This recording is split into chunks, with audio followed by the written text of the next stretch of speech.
Ms.Muskan Thakur with us. Ms. Muskan is currently serving as a guest assistant professor of English at Government Engineering College, Jamui. She has qualified the UGC NET examination twice, reflecting her academic excellence and dedication to English studies.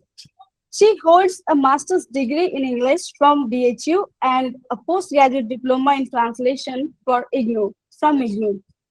Her academic interests include English literature, language studies, and translation, and she is committed to promoting quality education and scholarly engagement. I now request Ms. Muskan to deliver the welcome address. Ms. Muskan, please come forward. Thank you, Tripti, for this opportunity. A very good evening to everyone. My name is Muskan Thakur, and currently I'm working as a guest assistant professor in the Department of Science and Humanities at Government Engineering College, Jamui. Due to some torrential with raining, there is a power outrage, and that's why I'm not able to clearly visible for everyone. So sorry for the inconvenience. So today, on the behalf of Darbhanga chapters of the WAAR Association of Authors and the Researchers, WAAR, I extend a warm welcome to all our distinguished guests, esteemed speakers, respected faculty members, scholars, students, and literature enthusiasts. It is a pleasure to have you all with us for today's book discussion event on Prithviputra, Son of the Soil.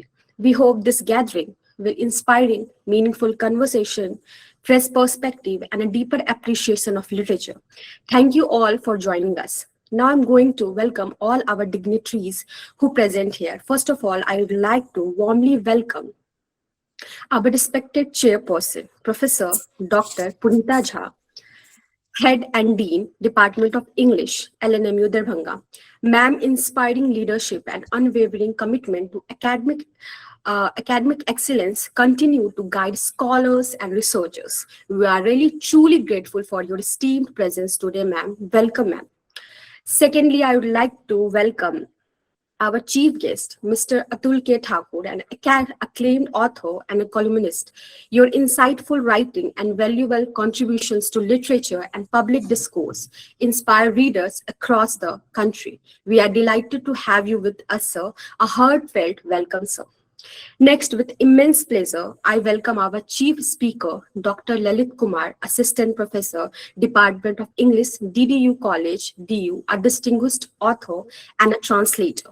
We look forward to hear your thoughts behind this remarkable work, sir. Welcome, sir. Next, I would like to welcome our guest of honor, Dr. Satyendra Kumar Jha, Assistant Professor and Head, Department of Mathli, CM Science College, and a distinguished author and a translator. Your contribution to regional literature and translation is truly commendable, sir. Welcome, sir. Now, it gives me an immense pleasure to welcome our keynote speaker, Dr. Ghanshyam Kumar, Assistant Professor, Department of English, MKS College, Fatwa, Patna. We are eagerly await your insightful keynote address that will enrich today's discussion. Welcome, sir. A warm welcome to our distinguished speaker, Dr. Krishna Nand, sir. Mishra, Assistant Professor, Department of English, PRPS College, Darbhanga. Your academic expertise and literary insights are valuable additional to today's program, sir. We are honored by your presence. A very heartfelt welcome, sir. Now it's my pleasure to welcome our distinguished speaker, Dr. Shailja, Assistant Professor, Department of English, Marwari College, Darbhanga. Your dedication to teaching and literary scholarship is greatly admired. Thank you for joining us today, ma'am. Welcome, ma'am. A special welcome to the convener of today's program, Dr. Yugeshwar Sah, Assistant Professor and a Professor Head, Department of English, CM Science College, Darbhanga, Treasurer and Director of the Darbhanga chapters of WAAR. Sir, your dedication and matriculation efforts have made this event possible. We sincerely thank you and warm welcome you all. Now, I would like to welcome joint directors, and coordinators of different chapters of WAAR in India and across the world. Now, I'm going to add my personal reflection and personal view on this remarkable book, Prithvi Putra, Son of Soil, which has been originally written by a celebrated Maithili writer, Lalit, and translated by Dr. Yugeshwar Sah. For me, this book is not merely a story of an individual, it is a story of entire community whose voices have remained unheard from the generation. Through the protagonist Saru, as we all know, Lalit portrays the struggle of Dalit against caste oppressions, exploitations, bonded labor, and fight for dignity and the land rights. What makes this novel remarkable, as we all know, is that the question that transform of land into the question of identity. It asks a profound question: who is the real Prithvi Putra, or the son of the soil? The one who owns the land, or the one who tills it? The novel is deeply rooted in the socio-political history of Mithila, particularly the peasant and land reform movement in the Madhubani, yet its concerns are universal. It reminds us that justice, equality, and human dignity are not regional issues, they are human issues. And what impressed me most about this text, however, is the translation. Translation, as we all know, is often described as building the bridges between languages and culture. And this book beautifully demonstrates that idea. By translating Prithvi Putra into English, Dr. Yugeshwar Sah has merely not translating the words, but he actually translating the entire cultural experiences. The translations often opens the rich literary heritage of Mithila to readers who may never had access to it. It preserves the emotional intensity, social realism, cultural ethos of the original while making it accessible to the international audience.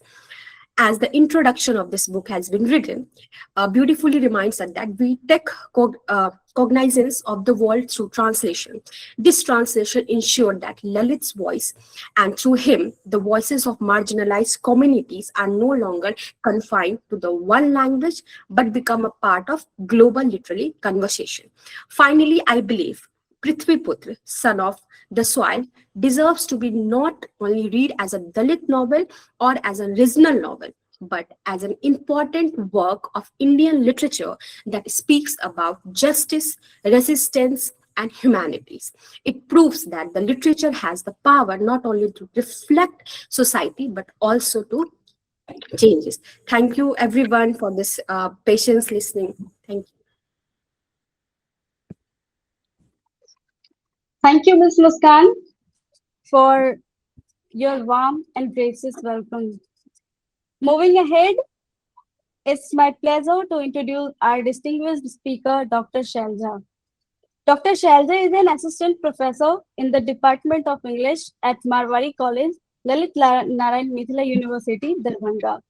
With over 10 years of teaching experience, her academic interests include Indian English literature, diasporic studies, and Maithili literature.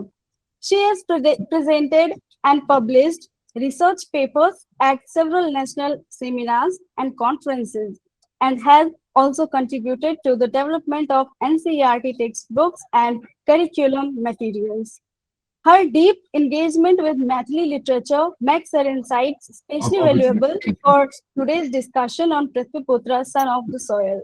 Ma'am, we are delighted to have you with us today. I now request you to kindly share your valuable thoughts with the audience.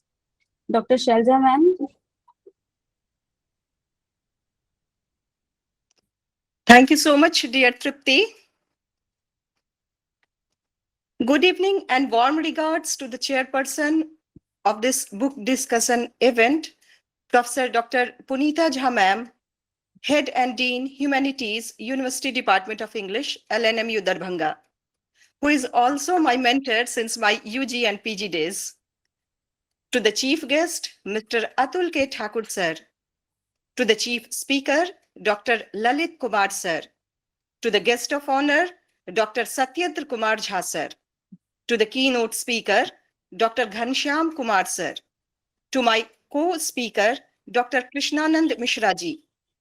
I extend my warm regards to Dr. Vijay Kumar Roy sir, patron of WAAR, and to Dr. Yugeshwar Sah, the convener of this event, and to all the respected literary scholars and professors and all the viewers present here. Before I start to speak, I would like to thank Dr. Vijay Kumar Roy sir and Dr. Yugeshwar Sah for giving me this wonderful opportunity. To start with, we all know that we have gathered to share our thoughts and views to discuss Prithvi Putra, Son of the Soil, translated into English by Dr. Yugeshwar Sah. The book Prithvi Putra was originally written in Maithili by Lalit and was first published in installment in Mithila Mihir, Maithili's leading magazine of its time, from 10th May 1964 to 5th July 1964. And to remind, today is the 5th July itself. So there is a coincidence. Later it was published in the book form from Maithili Academy in 1984. The book dealt with the themes of land disputes, poverty, and caste discrimination. Though it is disturbing to speak, but the truth and the fact remains that the issues discussed in Lalit's Maithili novel Prithvi Putra prevails in today's society as well. Undoubtedly, Dr. Yugeshwar Sah is wise enough to choose Lalit's Prithvi Putra, a Maithili novel, to translate it into English language. By selecting the said novel, Dr. Shah has not only translated a literary text, but has brought the burning social issues at the front. Prithvi Putra, Son of the Soil, translated from Maithili into English by Dr. Yugeshwar Sah, is a tale of identity and resistance, of power and downtrodden, of land and people. Prithvi Putra, which is a combination of two words, Prithvi and Putra, meaning son of the soil, is not limited to its literal meaning. It covers something beyond, something broader. Here, land or the Prithvi is not seen just as a property, but as a mother. The khet, the river, the soil, or the mite, as we call it in Maithili, are not just the background. They shape the character's dignity and memory. When people are forced off their land due to floods or poverty, it is shown as ecological alienation. The title Prithvi Putra itself argues that our identity is ecological, not just social. It makes land sacred. To be a Prithvi Putra is to have a duty to the earth, not just ownership of it.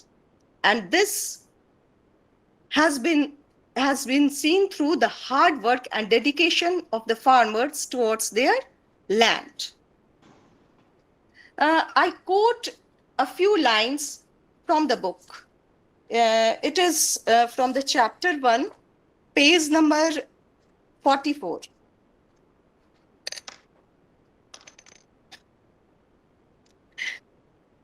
One round of plowing was completed. There was scorching heat. The wind stopped blowing. There is severe hot and humid weather. Sarup's white and dark complexioned back is perspiring. It was shining in the sun. The flow of sweat was from the head through the tip of the nose. This was getting dried in the dhoti, tied around the waist, tickling down from the well-built chest to the flattened stomach. The mind was completely disturbed. The face was writ large with anger, but eyes were fixed and immobile. The longer he works in the sun, the more he would get drenched with the sweat. The more he would get upset, the more he would plow the field with devotion. Having devoted to his sweat and anger to the heat, He shouted at the small size young pair of oxen. I unquote. Prithviputra gives voice to people who are left out of mainstream history: farmers, laborers, rural poors, Dalits. The book tells the story of villagers who don't appear in newspapers or policy. Their pain of debt, poverty, discrimination is well documented. The book talks about the jamindars, the laborers, the caste system, and the discrimination. Again, to read a few lines from chapter 2, page number 53.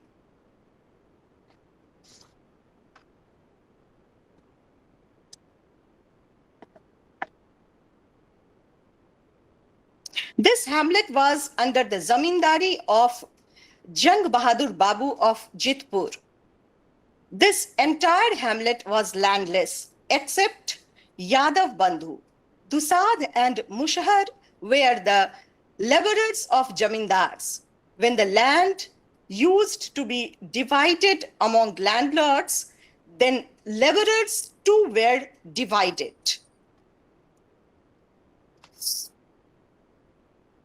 So we see here the pathetic condition of the people, that when the land was divided, the people were also divided, and the jamindars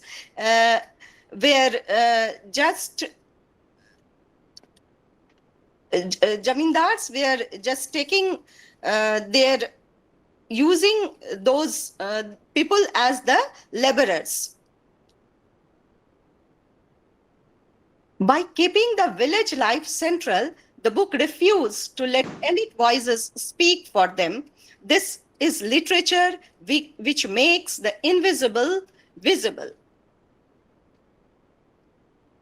Retention of Maithili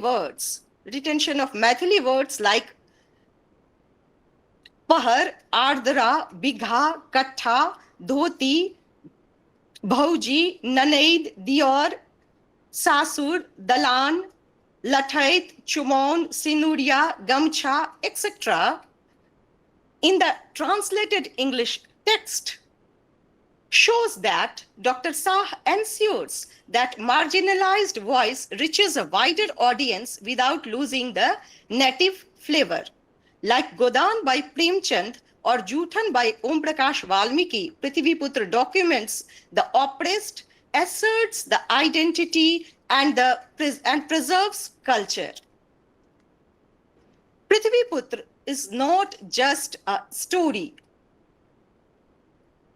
Through diaspora, ecology, subaltern, and translation lenses, it becomes a document of how people, land, and language survive amidst all odds. Prithviputra reminds us that in a world of movement, our roots are our real strength. When we keep the soil in the story, we keep the culture alive. Dr. Yugeshwar Sah excels not only in positioning the regional novel at the global front by translating the Maithili masterpiece of Lalit into global English, but he equally does justice in maintaining the cultural flavors of the rural regions of Bihar. Dr. Sah gives wider wings and new colors to the novel of Lalit, yet keeps the essence of originality alive. This is the real victory of a translator. To conclude, as a reader of Maithili literature texts by choice from childhood days, and English language and literature teacher by profession, I hope that this translation encourages scholars to bring more Maithili texts to global front by translating them into English language. Thank you for your patience. This is all from my side. Thank you. Thank you so much, ma'am, for your insightful and thought-provoking address.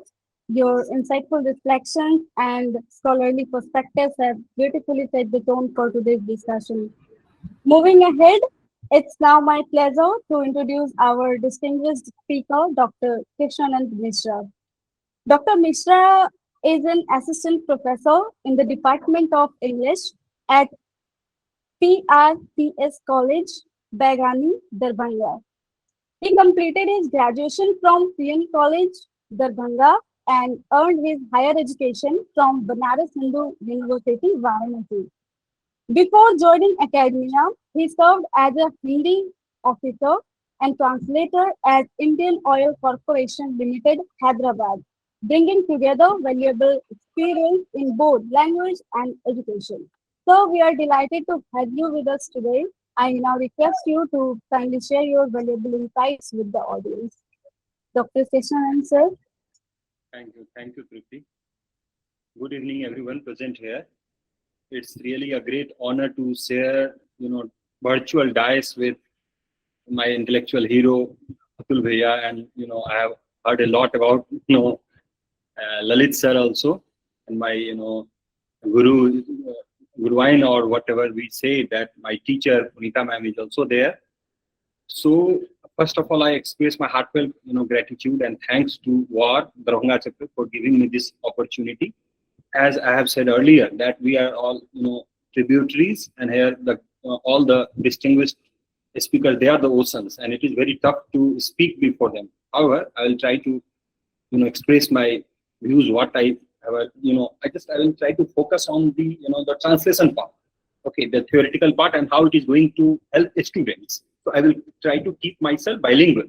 Okay, as a noted translation theorist, A.K. Singh अपने एक ऐसे में कहते हैं, translation in 21st century, that translation is precondition for survival in this world. Now it may seem to be an exaggeration, but I see it is fact, because as we know, 21st century is a knowledge century, and in this knowledge century, who will survive? As Winston Churchill, he was once asked that who do you think will be the future ruler of the world? He said that person with knowledge power, not with the muscle power, money power, with the knowledge power, with the future ruler of the world. Then how do we get knowledge? Because knowledge is available in many languages. So translation is the tool to get knowledge. Just I will share one anecdote in brief. जब हम BHU में थे तो मुझे मन था कि Maithili literature पर रिसर्च करें, और उस समय में हम बहुत बात हो रही थी हमारी अतुल भैया से। अतुल भैया भी बोले कि आप जैसे से मैथिली लिटरेचर पर करो, बढ़िया रहा। वाणी व्रत महंता सर है, क्योंकि कैसे ये जो ट्रांसलेशन है, how it is going to help students, that I will tell. और उस टाइम में फाइनली हम दलित लिटरेचर पे कुछ सिनॉप्सिस प्रपोजल तैयार किए, मेरा वहाँ पे एडमिशन भी हुआ, सिलेक्शन। मीनवाइल मेरी जॉब लग गई थी, मीनवाइल में मैं चला गया वहाँ। तो मेरा ये कहना था कि लेकिन उस समय में ट्रांसलेशन अवेलेबल नहीं था फॉर अ मंथ, बहुत सारे टेक्स्ट के। तो अभी भी बहुत ही नेसेंट स्टेज में ट्रांसलेशन है। तो इसीलिए कहते हैं कि मीन्स, फिर आगे उसी ऐसे में कहते हैं ये A.K. सिंह कि ट्रांसलेशन जो है, now stop writing start translating. बहुत लिखा गया, अब हमें ट्रांसलेशन करने की जरूरत है। मतलब ये कहना है कि मैथिली लिटरेचर में जो भी बच्चे आज रिसर्च करना चाहते हैं, उनके लिए ट्रांसलेशन बहुत जरूरी है। अब आते हैं, क्योंकि जैसे आप अभी इससे पहले जो प्रीवियस स्पीकर थे बहुत बात कर रहे थे कि थीमेटिक एस्पेक्ट, बात सही भी है, क्योंकि इंडियन पोएटिक्स में मेरा इंटरेस्ट है। इंडियन पोएटिक्स स्टार्ट अगर हम करते हैं भरत मुनि से लेकर करके भारत, भामा, मम्मट, कुंतक, जितने भी बात करें, राजशेखर, सभी का अगर आप देखेंगे तो हमारे यहाँ क्या है, जो लिटरेचर है उसको फिफ्थ वेद मानते हैं। 4 वेद है, उसके बाद लिटरेचर को ड्रामेटर्जी में भरत मुनि अपने नाट्य शास्त्र में कहते हैं ये फिफ्थ वेद है।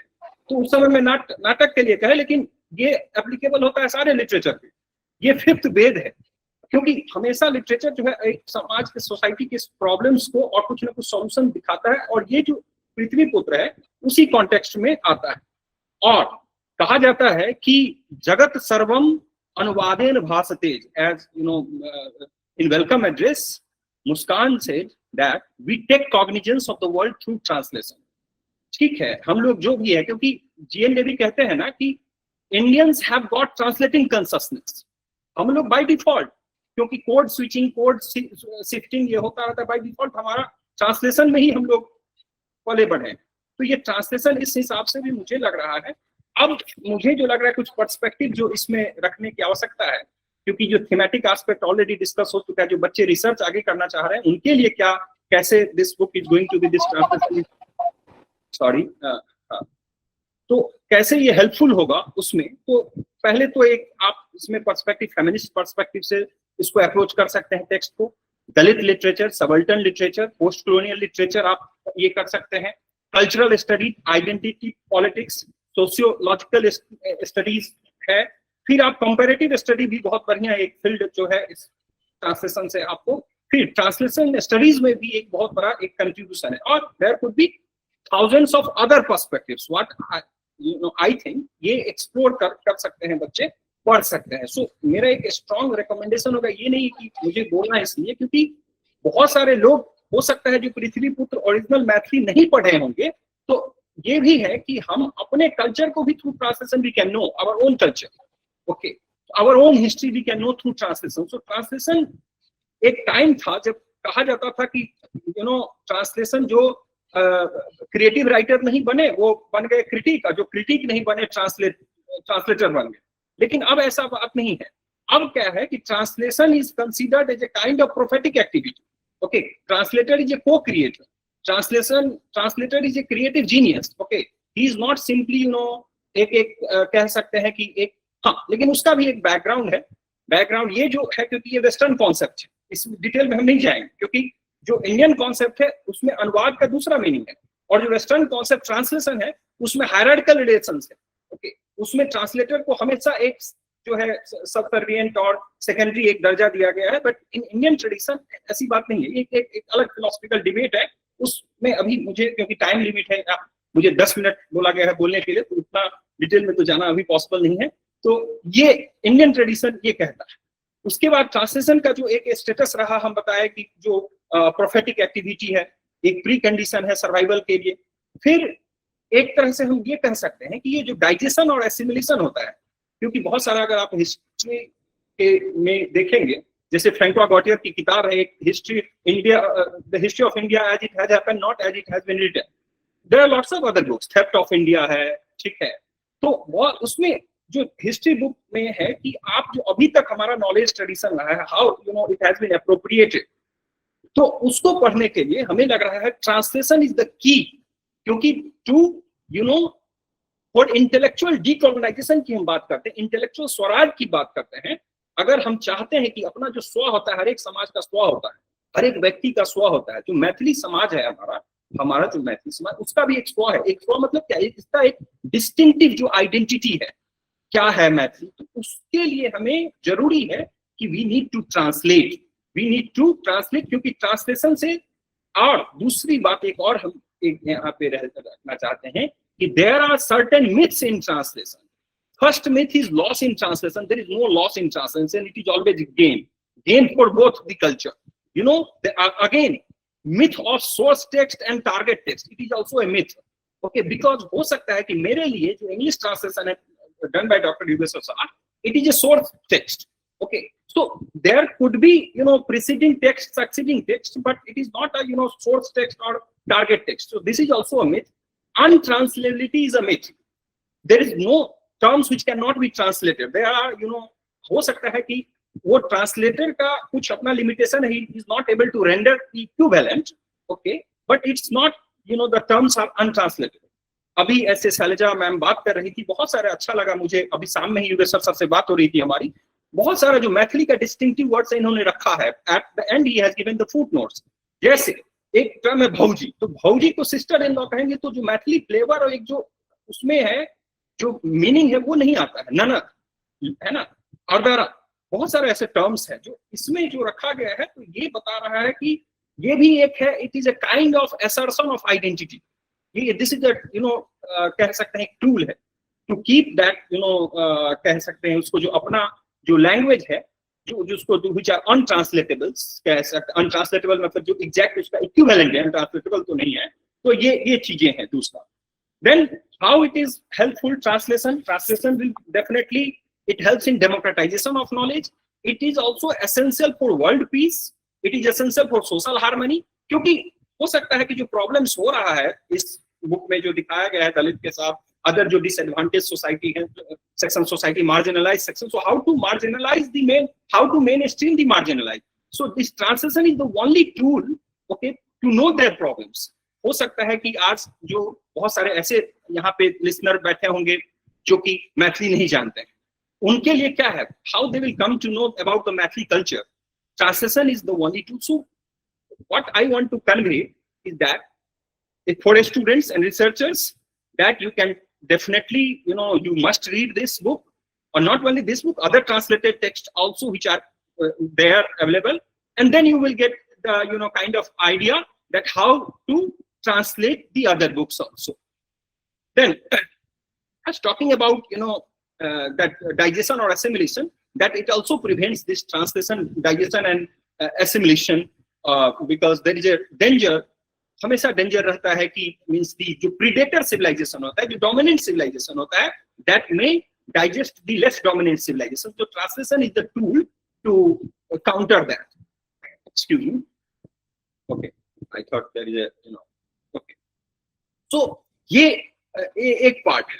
उसके बाद जो है, क्योंकि एक ट्रांसलेटर का हम बता रहे थे कि इसमें कहते हैं, AK सिंह कहते हैं कि जो translator was considered as a kind of secondary or derivative activity. So only after the post-structuralism, what he said in 1960s, that the traditional notion of originality, genius, author as the point of origin of meaning, ye redefine hua, or translation was accepted as a kind of activity which is at par with other creative things. So what I have observed in this translated text, The Son of the Soil, that all the essential qualities which I have read as a student of translation studies, that subject knowledge, linguistic ability, a translator must be bahusrut, means he must be well read, he must be aware of the cultural nuances. So what I have observed in this translated text, that all these things, of course I have seen, means there's some scope for improvement also. I have already discussed with Yugeshwar sir that where we can in next edition, if it comes, okay, and I hope that next edition will come. So where we can add certain things, what are the terms which can be improved at the end in glossary, what I have observed. So we had a discussion, okay. So these things can be say improved, and that will be quite helpful for students. So this is what I want to say, because I think time is up now, 10 minutes. Okay, yes. Okay, thank you. Thank you so much, sir. Thank you, Your sir. inspiring observations have enriched our understanding of literature and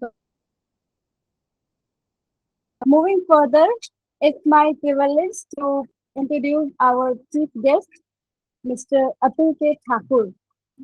Mr. Thakur is Senior Secretary at the PhD Chamber of Commerce and Industry, and a distinguished policy professional, author, and columnist. His areas of expertise include public policy, economic affairs, international relations, and sustainability.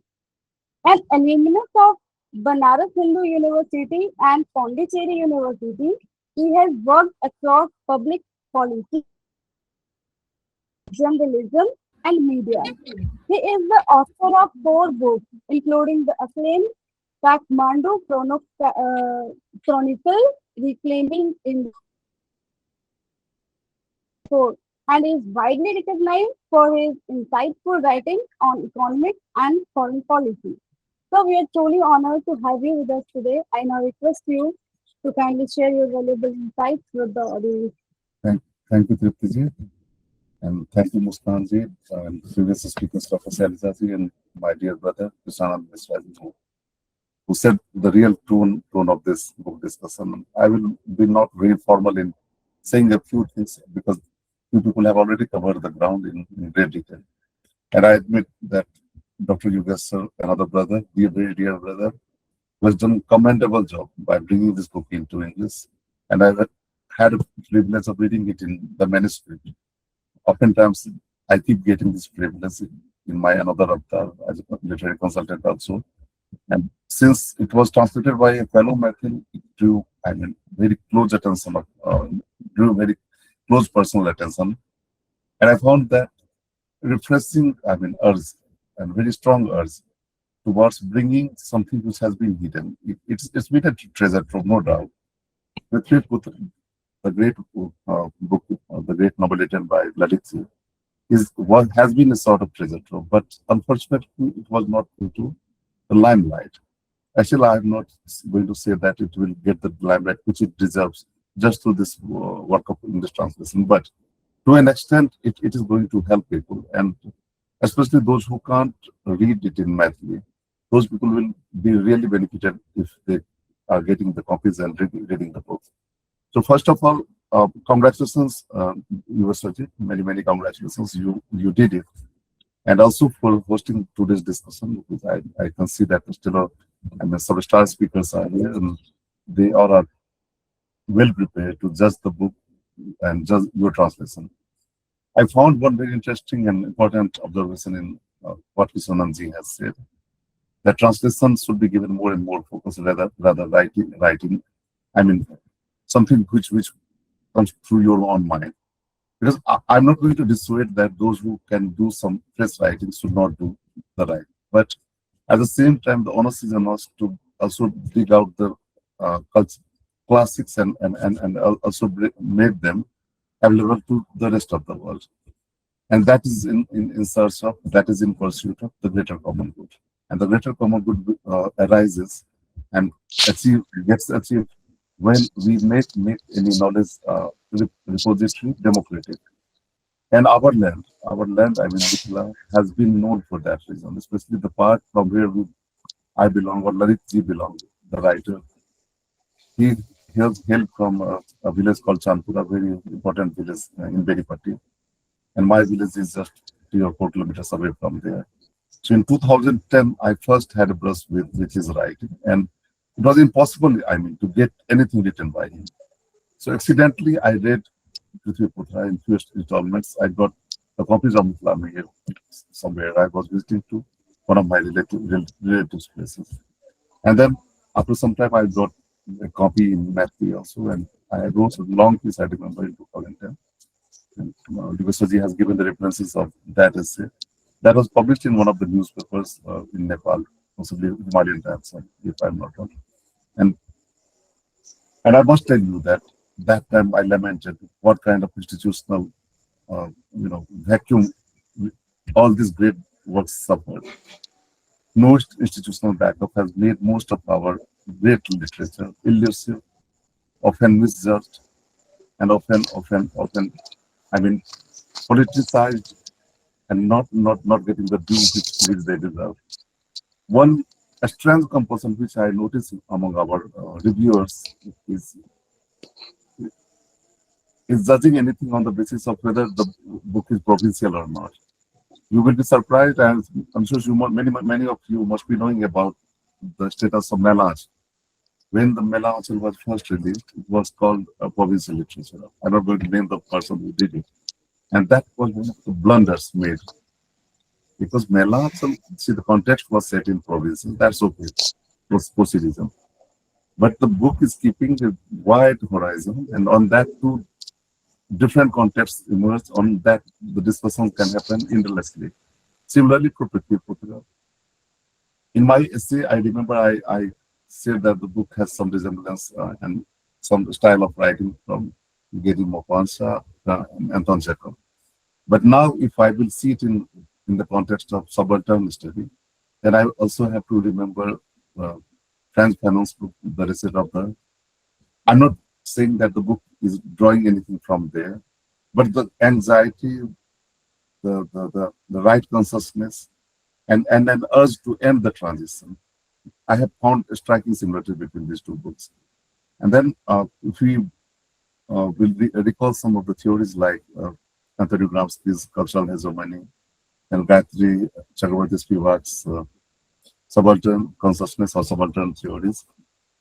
So altogether, then we will be able to know in what context Prithviputra was written. Lalit ji was based in Bihar, but he was very good reader. And I have no meaning to say that people of Bihar are not good readers. They are the best readers, in fact. But I'm recalling 1960s, not now, when the sources were not too many and reading anything was sort of privilege. So I must say one thing, that Prithviputra, while it was written in the context of I mean, somewhere the backdrop is of co-series, and also somewhere he is very much dealing with his own land that was Benipatti. And Benipatti was never an ordinary or an easy place in Mithranchal. And we know the reasons, we know the history, how Communist Party of India has been strongly representing the voices of marginalized, and great leaders like Mohan Shah, Chatran Mishra, they all did very well as the parliamentarians. I had privilege of knowing them firsthand, and especially Chatra Baba, Chatran Mishra, with whom I worked very closely. I had a privilege of interviewing him twice for the mainstream magazine. This also every Vulcan, and we discussed about all these issues, having land fragmentation too much in our part.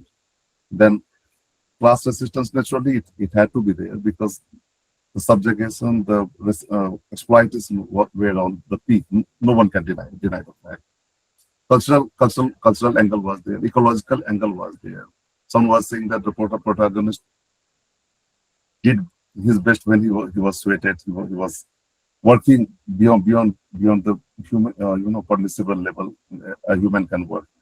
All this, when we read, pain us because see, in 1960s, it was not just North Bihar that was passing through that upheaval. You look at the entire world history, anywhere, starting from West Bengal first, Nationalwari movement, then you come to France, when French resistance happened in 1960s. Everywhere you go, even to Gujarat, most of the leaders who are ruling the roost now, they all are the products of 1960s. 1960s decade itself was revolutionary. It was transitory, and unfortunately, we have to say that that transition never got completed. So the onus on the new writers like and translators like Yugeshwar Sah, and I am sure that Rajnandani will also pick one of the subjects, and he will work on that. Lalit, our dear brother, who is a fellow panelist, he did remarkably well with his translation of Haribandha aspects. And I'm damn sure that going forward, he would like to do a few more translations. He's gifted, and there's no doubt that that will be a kind of real service to the literature. Now let's come to the point why the people has been forgotten for so long. The reason is the lack of institutional framework in our part of the world, in Bihar. The state of Maithili Academy, and why we should rely only on Maithili Academy when we talk about the literature. Literature has to be, I mean, publishing can't be done by the government only, or the society made by the government. While it is good to have a Sahitya Academy or Maithili Academy to give attraction to the authors, to give an option to the authors, but at the same time, there should be a thriving market for publishing. No newspaper of our own, no publishing house of our own. These all are the realities of now. We are not talking about 1960s. So when I was reading the introduction of Yugeshwar Sah's translated book, I found that some of the critics tried judging the author. I mean, the older Lalit. We have another Lalit, but I'm talking about the older Lalit. On the basis of comfort of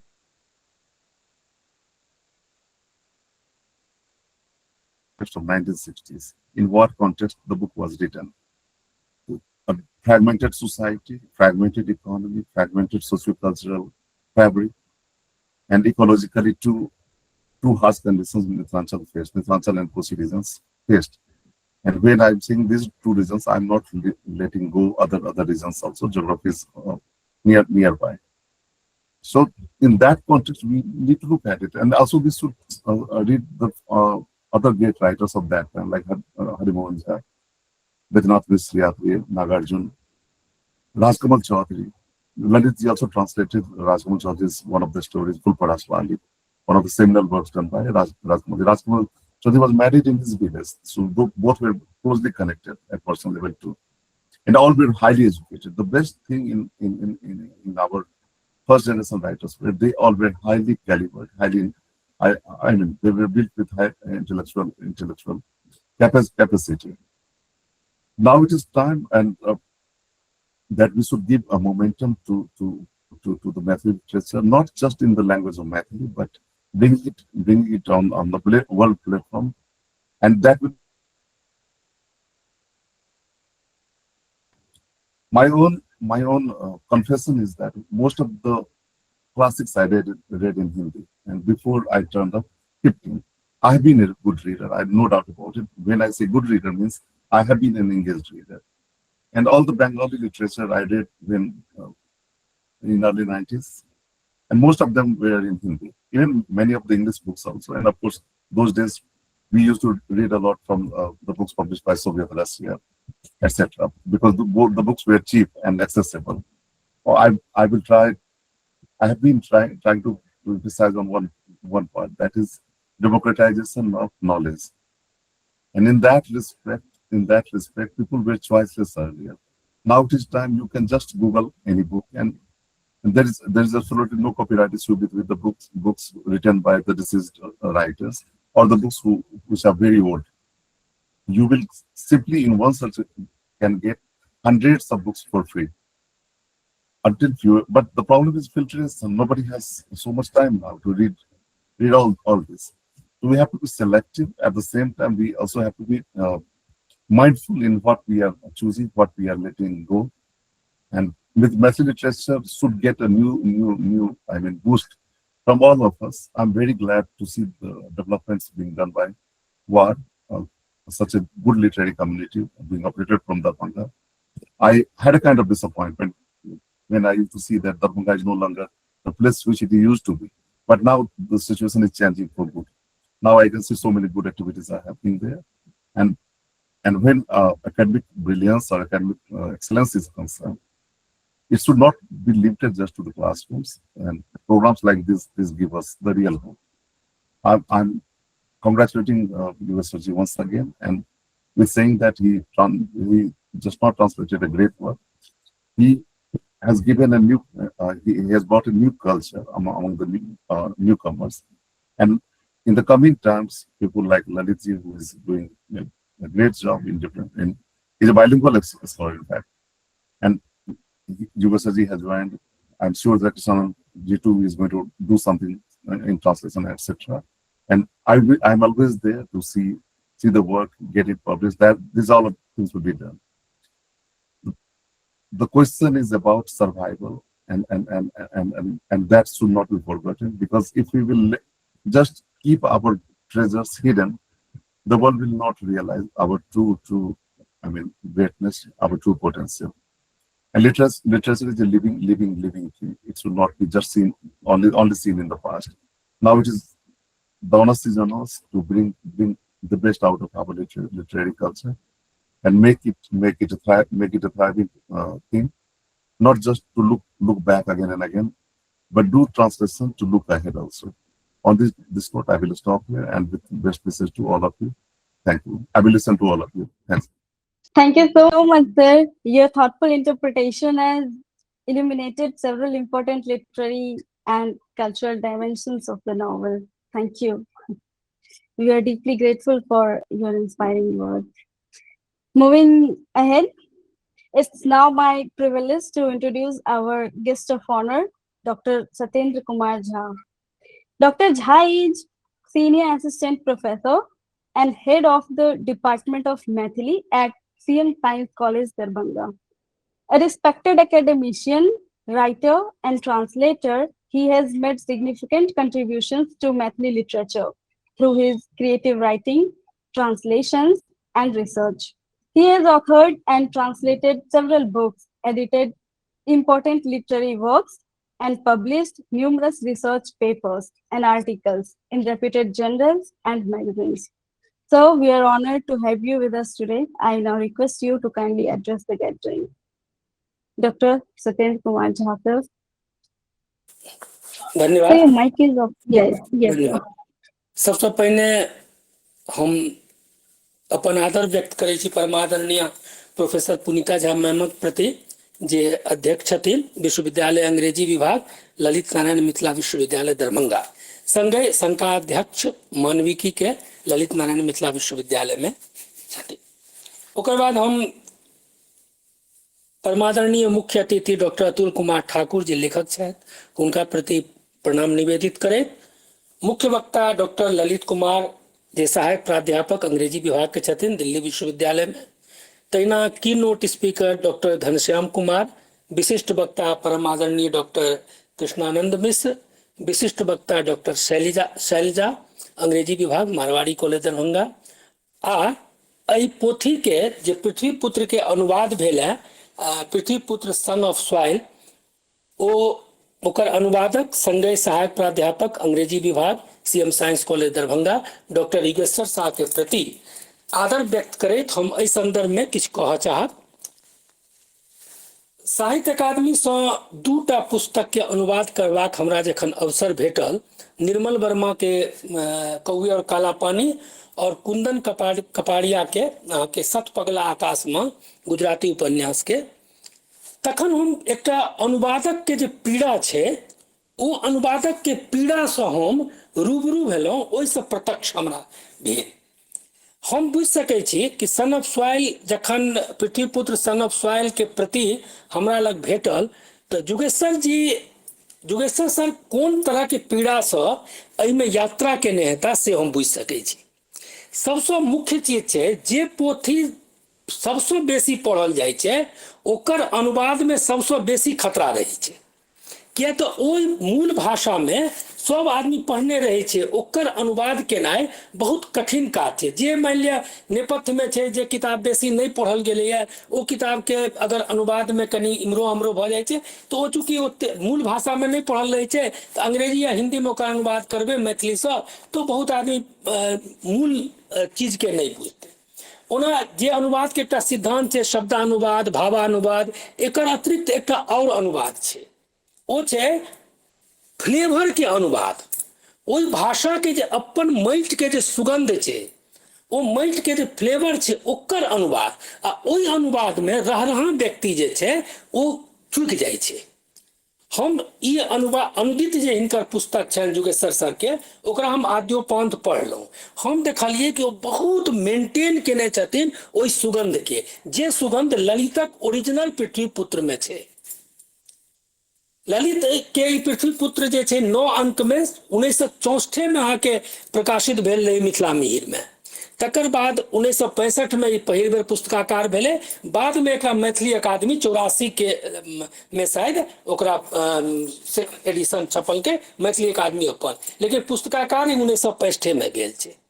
ई एकमात्र ललित के उपन्यास छै। हालांकि ललित एकटा साक्षात्कार में कहने छथिन कि किछु एकटा और उपन्यास छै, ओ उपन्यास के चर्चा केने छथिन, लेकिन ओ उपन्यास कतौ उपलब्ध नहीं छै।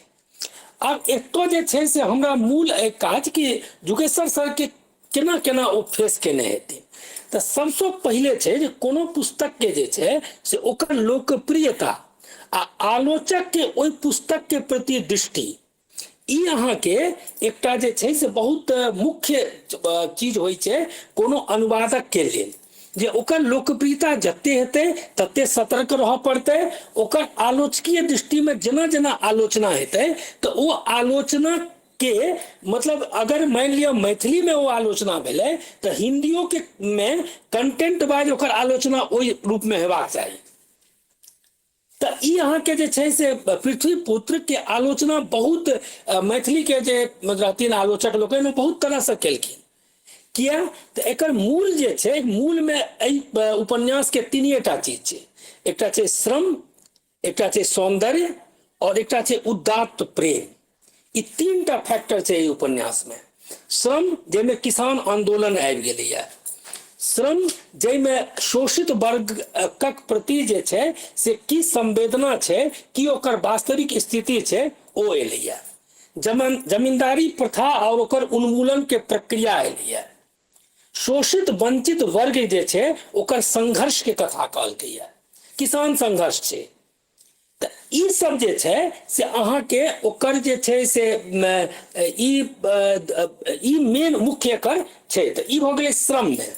सौंदर्य, सौंदर्य छै कथी के, तो सौंदर्य छै एकजुट भऽ कऽ जीवाक प्रति जे छै से अपन जे छै सेल्फ आइडेंटिटी के सौंदर्य, सौंदर्य जीवित रहबाक आवश्यकता के देखार करबाक सौंदर्य, सौंदर्य मनुष्य के सबसे मूल जे आवश्यकता है वो स्ट्रगल फॉर एग्जिस्टेंस और सर्वाइवल ऑफ द फिटेस्ट ओई तरफ माने अगर शिक्षित नहीं हो छे अशिक्षितो वर्ग के पछुआलो वर्ग के कतियालो वर्ग के ओई प्रति अगर संवेदना छे ओई प्रति ओकर आत्मचिंतन छे तो ई छै ओकर सौंदर्य।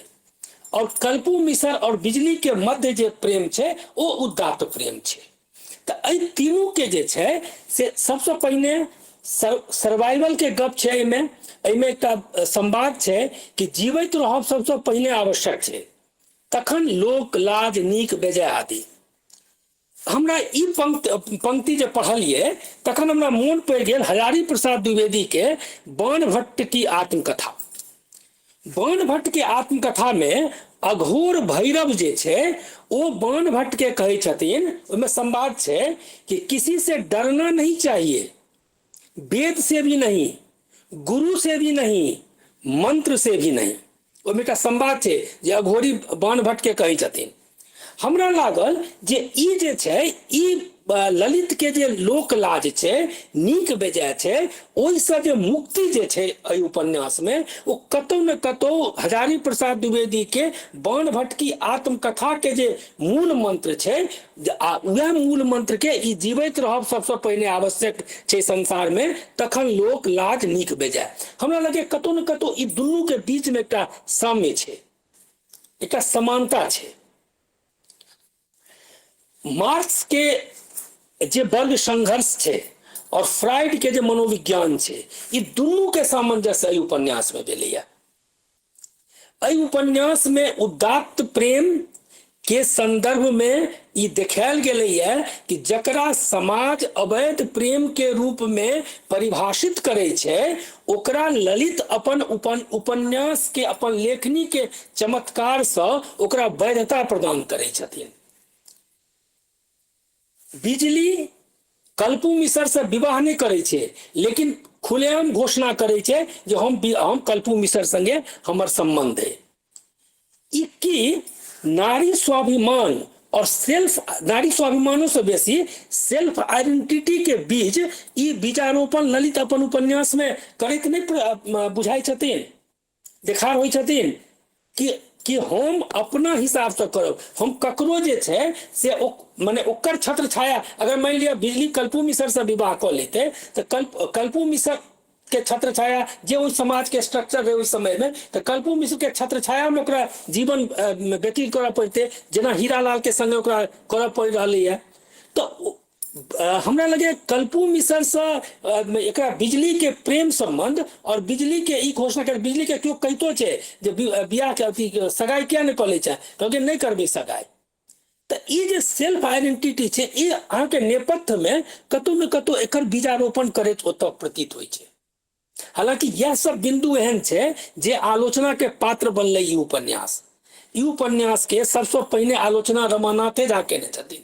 रमानाथ झा कहलखिन कि नहीं एकर जे है से ई बहुत मतलब सीमा पार क गेलै। तो सीमा पार क गेलै और खिस्सा में एक एतऽ छै। तो अहाँ के ललित के और यात्री जी का बहुत पढ़ाई केलखिन क्या तो यात्री जी के पारो जतऽ रुकै छै जतऽ ओ थमै छथिन पारो में कनी यात्री जी केने छथिन जे तरह से ओमे कनी यात्री जी डराइतो छथिन। लेकिन अहाँ के जे छै से ललित डरेलखिन नहीं और यह तै द्वारे एक जगह अहाँ के यात्री जी कहने छथिन कि यह उपन्यास उनका कहने छथिन ललित के कि सर्वहारा लोगों की तरफ तुम्हारा अपना एक खास दर्शन विकसित होता गया, पृथ्वी पुत्र उसका चरम दृष्टांत है।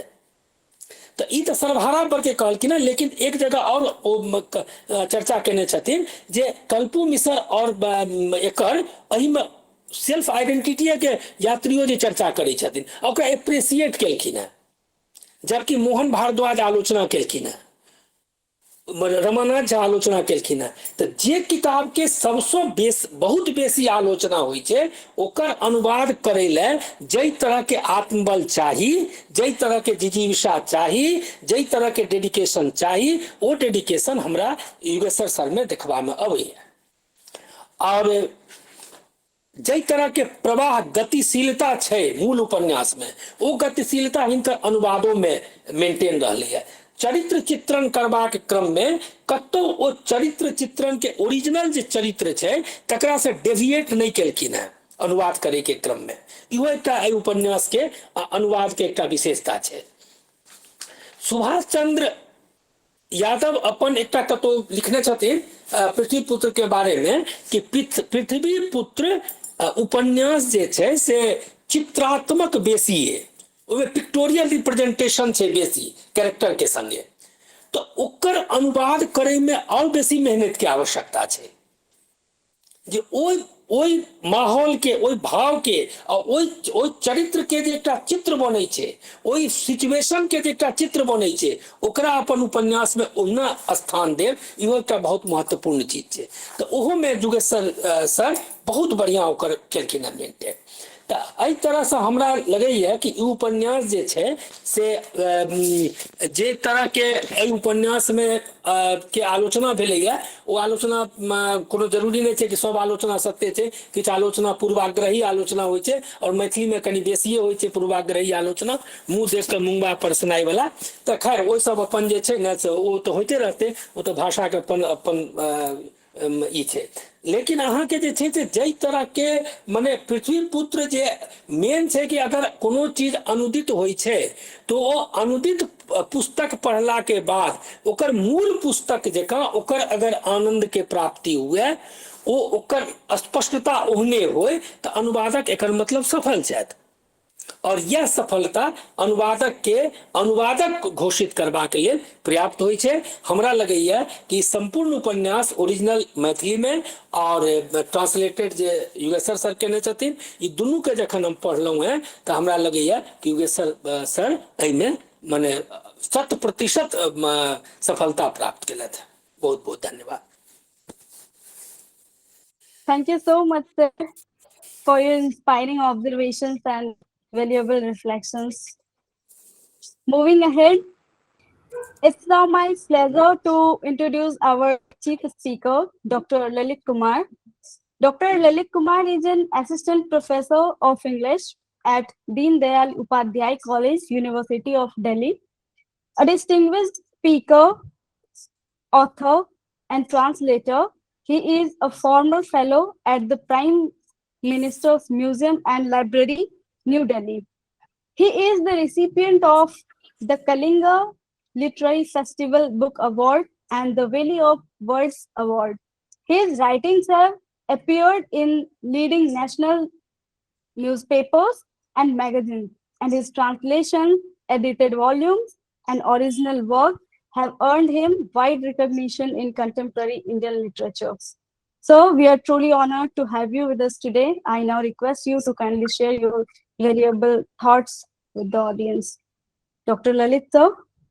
Respected Punita ji, my dear friend Atul ji, Satyendra ji, Ghanshyam ji, Krishna ji, and Shailja ji. At the outset, I would like to thank and congratulate Dr. Yugeshwar for rendering such a seminal text called Prithvi Putra into English. In fact, Dr. Yugeshwar is a Prithvi Putra or son of the soil in true sense. It's not easy to render such a rich text into English, and he has done a commendable job. For that, he deserves our congratulations, and he has been receiving widespread praise and acclaim for this fascinating translation that he has done. In fact, Prithvi Putra is close to my heart for two main reasons. One, because I share the name of the author. In fact, Lalit was born in 1932 and he died in 1983, 2 years before I was born. And I would like to believe that my father named me after the acclaimed author Lalit. So in fact, when Dr. Yugeshwar, as a matter of fact, when Yugeshwar ji translated Prithvi Putra, some people thought that I was the author. So I had to explain that Lalit was a famous Maithili author, and it is Yugeshwar ji who has translated this text into English. There is one more reason why this text is close to my heart. As you know, the novel is set against the backdrop of land conflict, the conflict that took place over land in Purnia.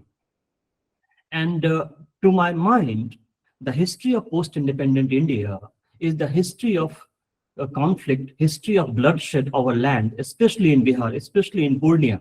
And therefore, I'm reminded of an ominous proverb that was quite popular among land settlement officials of Bihar, that mahar na khao, jahar na khao, marna ho to Purnia jao. This is how they looked at their job as land settlement officials, because they knew that land is the site of conflict, land is the site of contestation, as we see in this novel. To go back to the novel, since time is limited, it's a packed panel. As I can see, there are 6 or 7 speakers. I would like to keep myself brief, and I would touch upon 2 or 3 important points. 2 points from the preface written by Lalit, and 2 from the novel. As we can see in the preface, and this is important because this reflects on one of the important traits of South Asian literature, Indian literature. It so happens that Lalit concedes in the preface, he confesses in the preface that he was unwilling to write the novel. He was made to write the novel by the editor of Mithila Mihir, because the editor of Mithila Mihir was after his life. He prodded him into writing this novel. In fact, it is one of the most seminal traits of South Asian literature. I am reminded of at least 3 instances. Moments ago, Satyendra ji was talking about Banbhat ki Atmakatha, written by Hazari Prasad Dwivedi. In fact, in the similar vein, even Hazari Prasad Dwivedi writes in the preface to Banbhat ki Atmakatha कि विशाल भारत के जो संपादक थे, उन्होंने इस कथा को मेरे से लिखवा लिया, नहीं तो मैं इस कहानी को लिख नहीं पाता. I am reminded of 2 more instances. One, Hari Mohan Jha's Kanyadan, where Hari Mohan Jha was almost forced by the editor to write this novel. And so was Fakir Mohan Senapati, the acclaimed author of Chamana Art Guntha, 6 Acres and a Third, an Oriya novel, a seminal Oriya novel. In all these cases, what we see is that the author was reluctant. Author felt lethargic to write something on his own, but he was pushed by the author to produce, and that work turned out to be classic. And that's the irony. We never know which work will turn out to be a classic. Only time will tell. Only posterity can tell whether a work will turn out to be a classic. So that's one thing that I see in the preface. And the second thing that I see in the preface is that Lalit touches upon an important problem, a perennial problem that has plagued Maithili-speaking world, Maithili world. That is the problem of finding readership, problem of readership. How difficult it is to find readers for a Maithili novel or for a Maithili periodical. As we know, as one of the distinguished speakers made it clear at the outset, that the novel was serialized in Mithila Mihir. So Lalit talks about the need to prepare readership, a class of readers who would be able to read the novel. And in fact, this problem, as I said, has plagued not only Maithili periodicals, but also Maithili readers. So much so that when Nagarjun wrote a novel called Baljanma, initially he wrote the book in Maithili, but he couldn't find a publisher. And later he had to rewrite the whole thing in Hindi. Only then a novel called Baljanma could be published. And I'm reminded of a debate that had taken place in the Maithili periodical as early as 1905. As we know, that Maithil Hit Sadhan was the first Maithili periodical that was brought out from Jaipur. Not Jaipur, from Banaras in 1905. It was a short-lived periodical. And the second Maithili periodical was Mithila More, that was brought out from Banaras in 1906. So in one of the articles, a reader wrote in Mithila More that Maithil Hit Sadhan serves the interests of only Pandits. Its contents are so Sanskritized that common readers cannot understand a word of it. Common readers cannot empathize with it. Therefore, the editor of Maithil Hit Sadhan should rename it as Maithil Pandit Hit Sadhan. And as a consequence, as you know, the journal was short-lived. It could be continued only for 3 years. So finding a wide readership has been a perennial problem for Maithili periodicals, Maithili novels, As a matter of fact, I'm reminded of what a character says in Hari Mohan Jha's Kanyadan, when someone tries to sell a copy of Mithila Sudharni, which is a fictional name, I guess, for Maithil Hit Sadhan. He says that this newspaper, this magazine won't serve food to me. Why should I read the magazine? Why should I spend money on it? Ekra ki hum chata. This is how he says it. In fact, I have a copy of the book here. He says that हम कहलिए जे यही पत्र से हमरा एको साझा खर्चा चलत, वो कहलक से तो नहीं होत। हम कहलिए बेश चुपचाप अपन बाट धरू, सबसे बड़ी बुल ढलिल हम यही बुझे पड़लो, 3 टका में हमरा 2 सालक नोन चलत, एक अखबार लका की चाटब। So this attitude that will I eat the newspaper has been a recurring trope in Maithili newspapers, Maithili literary history, Maithili public sphere, and something that Lalit tries to address at the outset of the book in the preface. And therefore, I wanted to touch upon these 2 points. Now, very quickly, I would like to touch upon 2 more points. One is how and why, or in other words, how should we read Lalit? So my answer to this question would be that Lalit, to some extent, he extends the work of Premchand. What Premchand did in Hindi literature, Lalit did for Maithili literature. It's a different matter altogether that Lalit, Rajkamal Chaudhary and Mayanand Mishra are often celebrated as the trinity of short story in Maithili literature. Unlike Premchand, he did not write many novels. He is primarily known as a short story author, though he wrote only 1 novel, which became instantly successful. Yet, the realism Premchand had introduced, the way Premchand described the lives of peasants in his novels, in Godan and other novels, the same theme was taken up by Lalit, and he did so from the perspective of the so-called lower class of society. So he actually adds a new dimension to realism, social realism in Maithili novel by looking at the whole thing from the perspective of the so-called lower castes. And some moments ago, as I can recall, Satyendra was talking about the importance of physical labor, how physical labor is portrayed, how physical labor is an important theme. And in fact, that brings my attention to the first text of Indian literature, which is Rigved. And the reason why I'm talking about Rigved is that the acclaimed Hindi critic Ramvilas Sharma, in his book Hindi Sanskriti and Hindi Sahit or Sanskriti, Hindi Sanskriti or Hindi Sahit or Sanskriti, Hindi Sanskriti or Pradesh, something like that. In that book, he writes that the biggest contribution of Rigved to world literature is that the boundary between physical labor and intellectual labor is debunked in the Rigved, because we have sages like Agastya who not only chop woods, but they also sing songs, they compose hymns, they take care of horses. So there is no division between physical labor and intellectual labor in a text like Rigved. And Ramvilas Sharma argues that was our past and that should be our future too. So the celebration of physical labor is such an important theme, and that I truly believe, like Ramvilas Sharma, and with the advent of AI, you never know that we all will have to go back to physical labor, to agriculture. And land, as we have seen in this novel, becomes the site of conflict. And land has always been the site of conflict. In fact, even in pre-colonial period, you will see when colonial officials came to India, they were fascinated with land. Therefore, you see so many books were written in colonial period about peasants, like Bihar peasant life, Bengal peasant life. Buchanan wrote a survey on land. Similarly did Grierson. So all these people were fascinated with the idea of land. So in colonial writings, in Oriental writings, first we see an emphasis on land, and from there they move on to peasant, and then peasant to their language and dialects.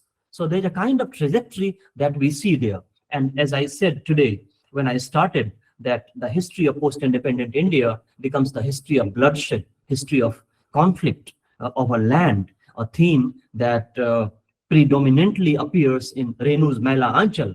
And the same theme has been carried forward by Lalit in this book, in his magnum opus. And therefore, I thought of this novel as a Mela Anchal of Maithili literature. When Yugeshwar ji contacted me, when he asked me to write a blog, that's the phrase that came to my mind.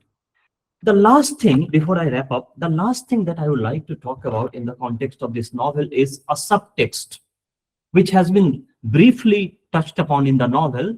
Nevertheless, it's an important subtext, and which is Bikaua Vivah. Now, people of Mithila mainly know what Bikaua Vivah is. And here we see that Kalpu's grandfather is a Bikaua. The term Bikaua has been used here because he has married 11 times. So Bikaua Vivah, Bikaua marriage, was one of the evil practices that thrived in colonial Mithila. Back in 1907, I'm reminded of a letter that Darbhanga district magistrate of Madhubani called Thomas Egerton had written to George Abraham Grierson that even today, the practice of Bikaua Vivah, in which a Brahmin, in fact, hierarchies exist even among Brahmins, as you would know. So those Brahmins who were impoverished, but in the social hierarchy of caste, they were at the top strata, they ended up marrying many girls, as many as 11 girls, as many as 12 girls, girls who were financially superior to them, but socially inferior to them as far as social strata, caste hierarchy was concerned. So as an outcome of this evil practice, as Egerton writes to George Abraham Grierson, that one old man has taken up as many as 12 wives, 13 wives, 15 wives, many letters were exchanged between them. And therefore here in the novel, there's a reference to Bikaua Vivah, where a person has taken almost 11 to 12 wives.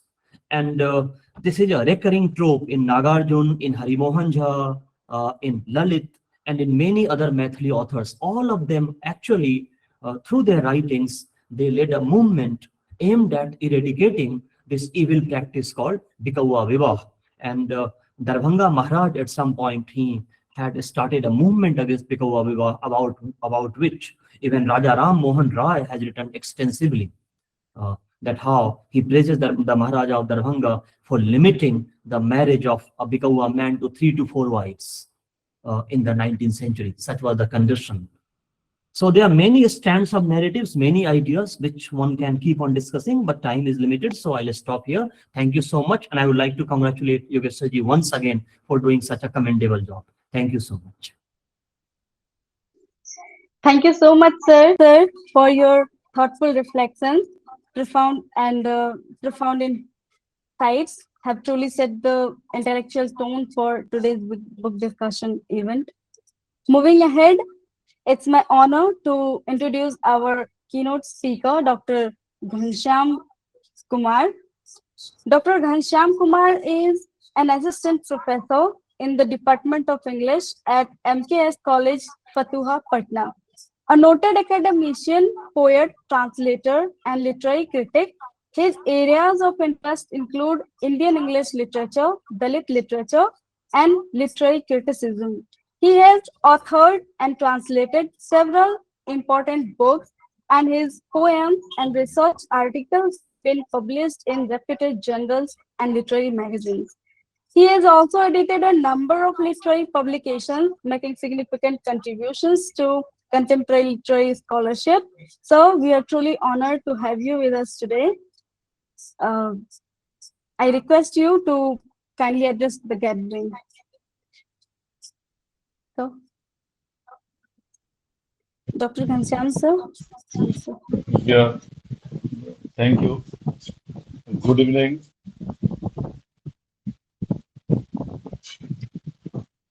Distinguished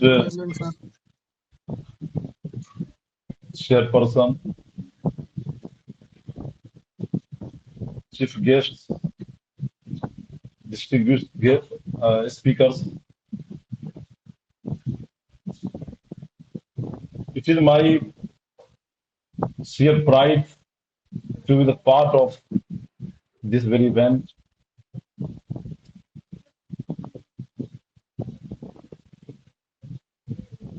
When I have gone through Prithvi Putra, I thought to go through its original text.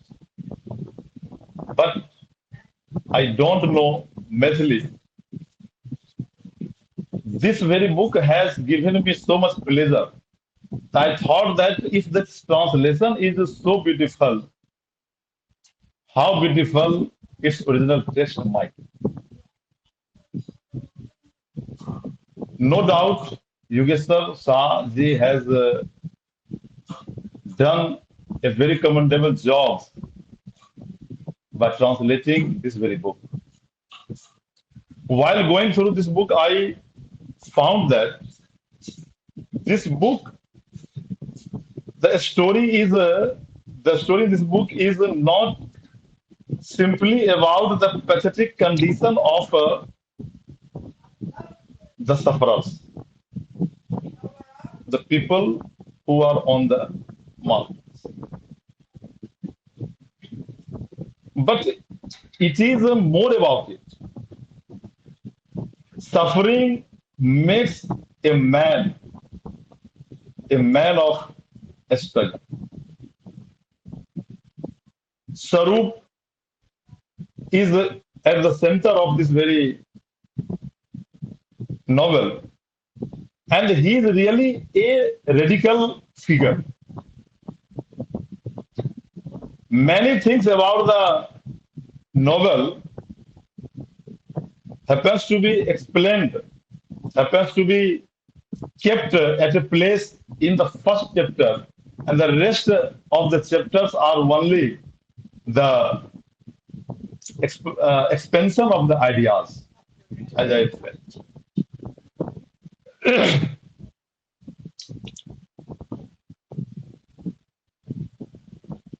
The real son is Sarup in this very novel in the real sense, because he is wholeheartedly attached to the land as his father himself.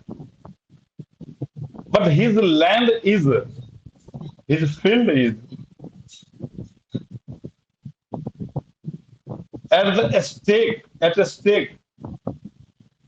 to be snatched, to be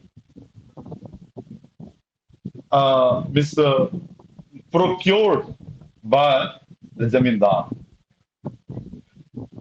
The theme of this very novel is a clash between the Zamindari system and the marginalized community. Sarup plays a major role, and even at the cost of his brother's life, he tries to save his land. And it is true that when fear goes, courage comes, and everything happens to be at its place. The loss of his elder brother happens to play a turning point in a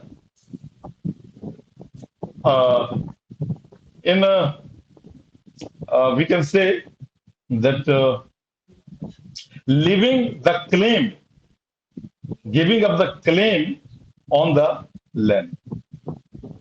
In case when we talk about Bijli, she is also a very fine character. When Bijli finds himself all alone in his home, in her home, Duryodhan Singh,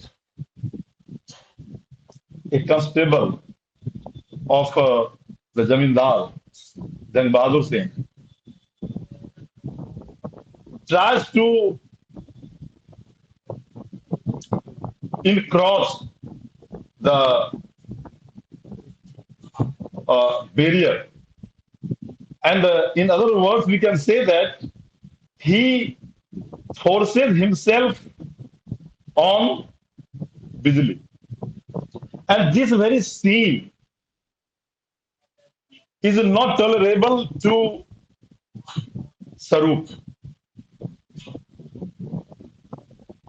He gives an instant justice, picking up a Miss farming instrument, safe cutter. He attacks Duryodhan Singh and he dies. Miss being a person of the marginalized class, being a Dalit, such courage is rare, I think, in not only in Maithili literature, but also in other literature of that very time. Even Mulk Raj Anand fails to justify with the character, with Dalit character in his untouchable Vakha and Sohini. When Sohini goes to the temple and how the Kalinath, the Pujari, the priest, molests her. But Vakha, his brother, fails to show his fury in retaliation. That very book happens to be written by the privileged class person. And this very book, the Prithvi Putra, is also written by the person who comes from the privileged class.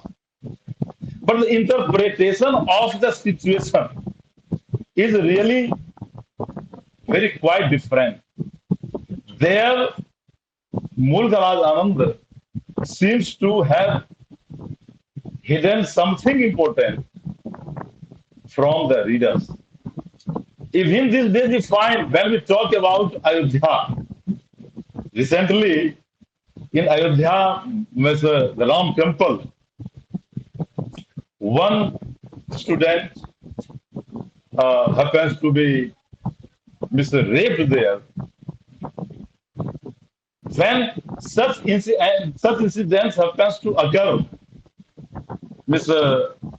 day after day, it is a common phenomenon these days. And this very vital issue happens to be bypassed by Mulk Raj Anand there. But when we talk about the case of Bijli, you can see that who escapes almost being raped by, you can say that the constable Duryodhan Singh. Here, her brother has shown his fury and kills. When we talk, here we find that Lalit is very close to Premchand or Renu, that Lalit has already discussed about it. This is very fine that the novel is not simply about the Prithvi Putra, but it reveals several angles for discussion. When we talk about Biseki, Sarup's father, he is also a very good person. He happens to be portrayed here as a bad character. But when he changed his mind, he sticks to his gun.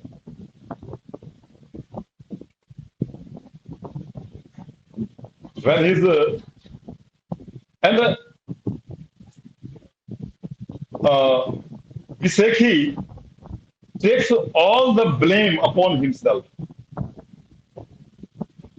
In the case of Bijli and Duryodhan Singh, when Duryodhan was killed, for safing guard, for protecting his son, Biseki takes the crime, takes this crime upon himself.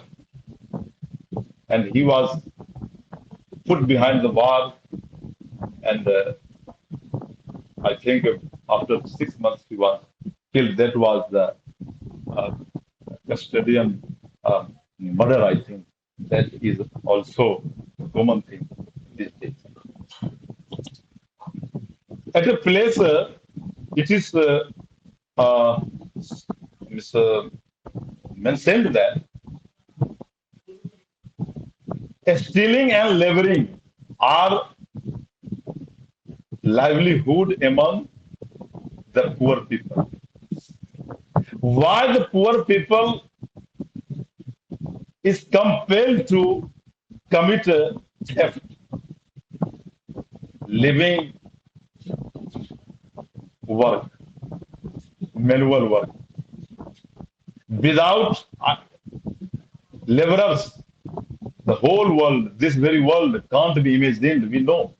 And still, they are the worst sufferers. Arun Kamal, in a very small poem, tells that it is a translation that one thief enters a house, he reaches the kitchen, and he eats what is left over there, and then leaves that very place.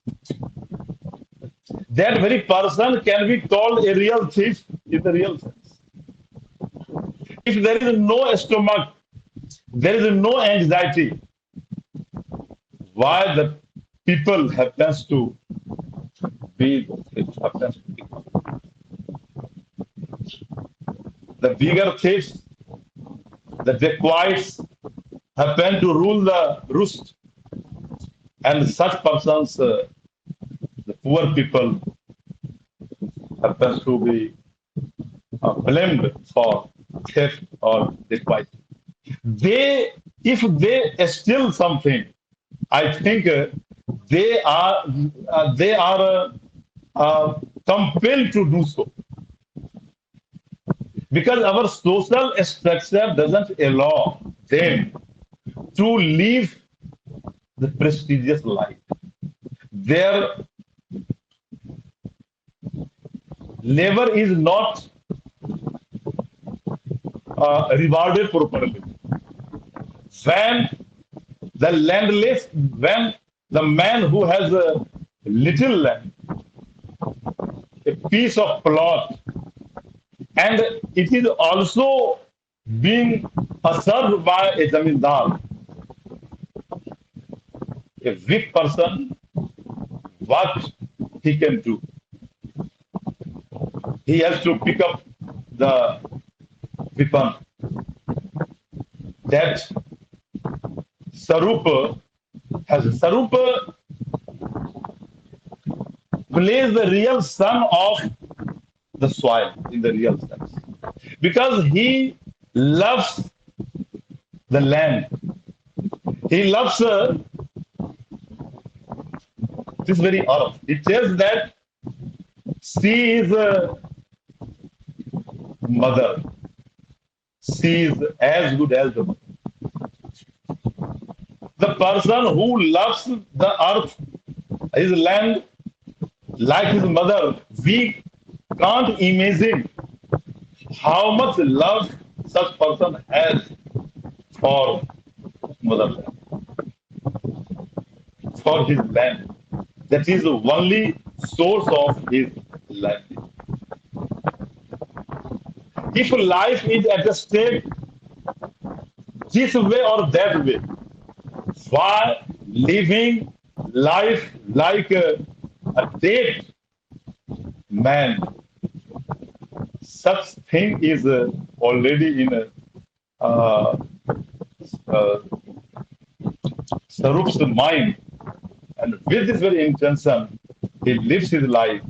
And when we talk about his relation with his sister-in-law, his Bhauji, and who becomes ultimately his wife after the death of his brother, this is also happens to be idealized in a beautiful way. And this marriage highlights the Indian culture in an ideal way that has writer, the Lalit, he has preserved. There are so many instances in this very novel that are required to be mentioned, and Bijli is very eager to make his own space, and he is successful. She is a success in this, in her mission. Her relation with Kalpu is also very ideal. Despite her marriage, she maintains this affair, love affair, in a very violent way. It is really a very exemplary. It is really exemplary in this time that this new generation, if they want to walk on such path, must take a lesson from such instance.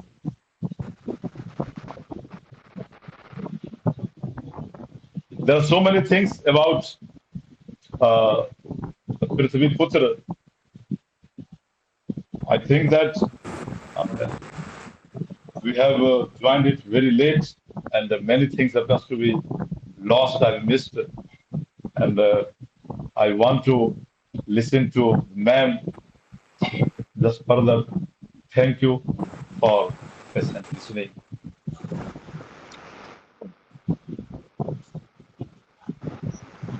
Thank you so much, sir, for sharing your valuable insights with us. Every successful academic gathering is enriched by the presence of an inspiring speaker and visionary leader.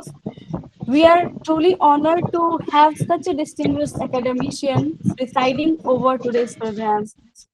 It is my privilege to introduce our respected chairperson, Professor Dr. Punita Jha, Head and Dean of Humanities and Professor in the University Department of English, Lalit Narayan Mithila University, Darbhanga.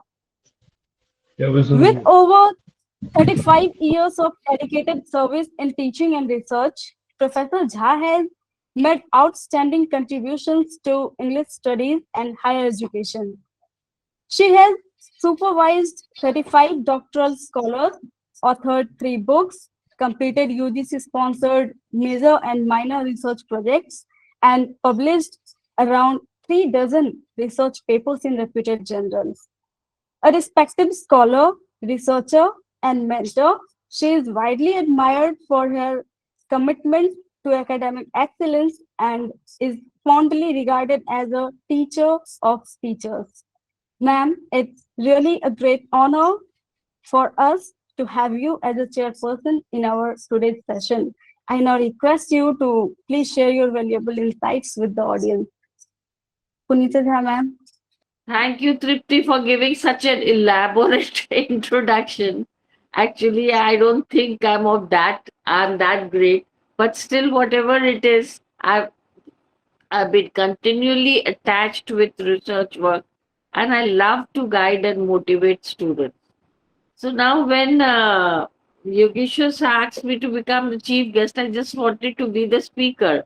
But since now we are running out of time, still I would like to, and I've listened to all the great speakers, the chief guest, Mr. Atul Kumar, who's also the author and columnist. The chief speaker, Lalit Kumar, was just here. He is also from DDU College, Delhi University. The guest of honor, Dr. Satyendra Kumar Jha from CM Science College. It was nice listening to you. And Dr. Ghanshyam Kumar, I was listening to you also, MKS College from Patua, Patna. And of course, Krishna Nand Mishra, the one who constantly, we are in touch with each other because we are of the same university. And now he is an assistant professor in PRPS College, Darbhanga, and Shailja, who is also my student as a distinguished speaker. It was very nice listening to all of them.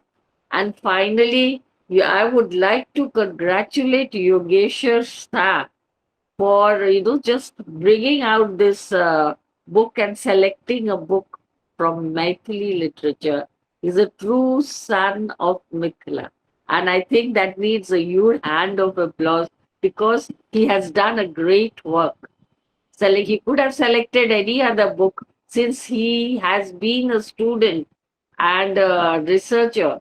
But why he selected Maithili, this is one of the wonder. You are just, like हम लोग बोलते हैं ना नमन कर रहे हैं अपने ही धरती को. So it is like that. So now I would like to thank at the outside, I would like to thank all the members of the Darbhanga chapter of the World Association, authors and researchers, WAAR, for giving me an opportunity to chair this session. I'm going to be very brief on the translated book of Maithili literature. It is one of the classic, in fact, Prithvi Putra, or as Prithvi Putra we say, the son of the soil. And Yugeshwar has done really, all of you were full of praise for your book by Yugeshwar Sah.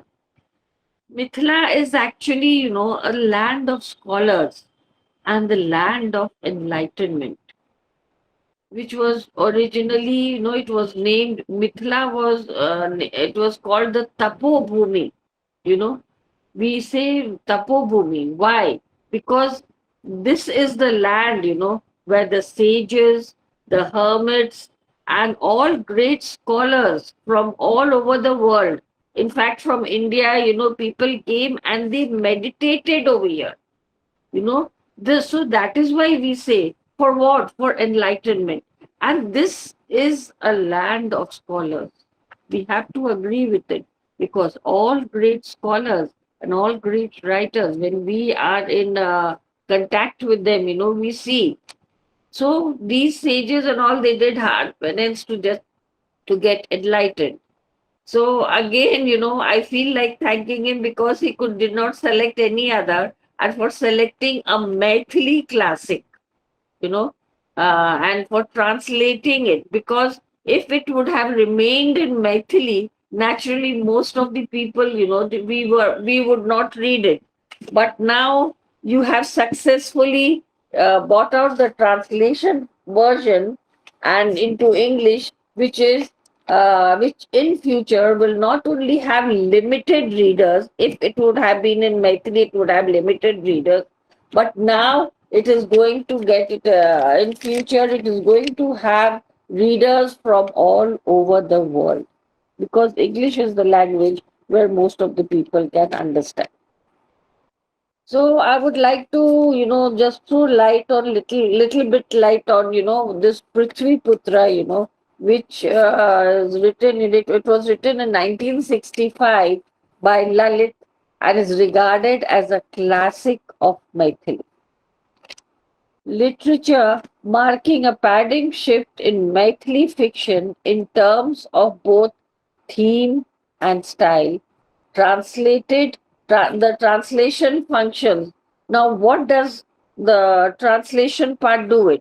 It was written in Maithili and by, it was written by Lalit, but then the translation, it has the power that gives voice to the voiceless, enabling all the subaltern to just clarify it, to speak through the English translation. So when we read the English, most of us, we are not aware, we are not well acquainted with the Maithili literature and all, and we would be unable to read the script and understand it. But once it is translated into English, the value of that text improves. People know more about Mithila. There is a lot of thing which has still to be unearthed in order to know what Mithila is. So so that is why it is really it is a landmark mark that gives this Prithvi Putra Stanyan, when he has translated it, naturally became readable to a vast to a number of readers all over the world, and which this landmark, this work gives an afterlife to the text, makes it accessible to the global audience.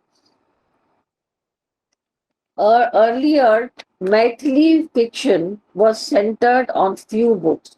In fact, novels like Kanyadan, Mismatched Marriages, Widowhood, Dowry System, and the Trials and Tribulations of Married Life. As a pioneering and path-breaking novelist, Lalit introduced for the first time the themes of Dalit consciousness, the pathetic plight of the proletariat class and the poor peasants class, and even the caste conflicts also, the abolition of the zamindari system, poverty, agrarian issues, and the double oppression of the Dalit women through the novel. Prithvi Putra, the son of the soil, is arguably the first Dalit novel in Maithili literature, providing a powerful and articulate voice to the struggles of Dalit these peasants, who were landless laborers and marginalized communities.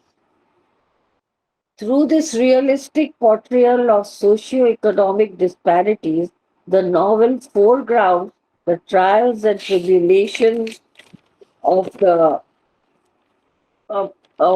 poverty-stricken Dalit community.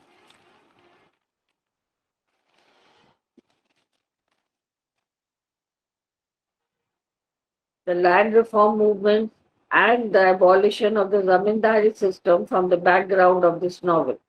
These are basically the background, reflecting a panorama of very harsh social realism marked by a constant and bloody conflict between the Bhumipati. These were the landowners, and they were mainly these zamindars and all, and the Bhumihin, those landless people. They had to work for the Bhumipati peasants. Sarup, the Dalit protagonist, is acutely conscious of his land rights, and his brother Jinalat is killed by the goons of the zamindar. This was the previously all these things, they continued, and these people, they just toiled, they worked, they were not given proper payment, and then they were killed, if they disobeyed their zamindar, crops on his land. Bijli is one of the most empowered characters. Bijli is also, she has a very good reflection. So, Bijli, she is a very memorable character. In fact, I can say Bijli is one of the most empowered characters in the entire corpus of Maitri fiction, defying the social norms that stifle individual happiness.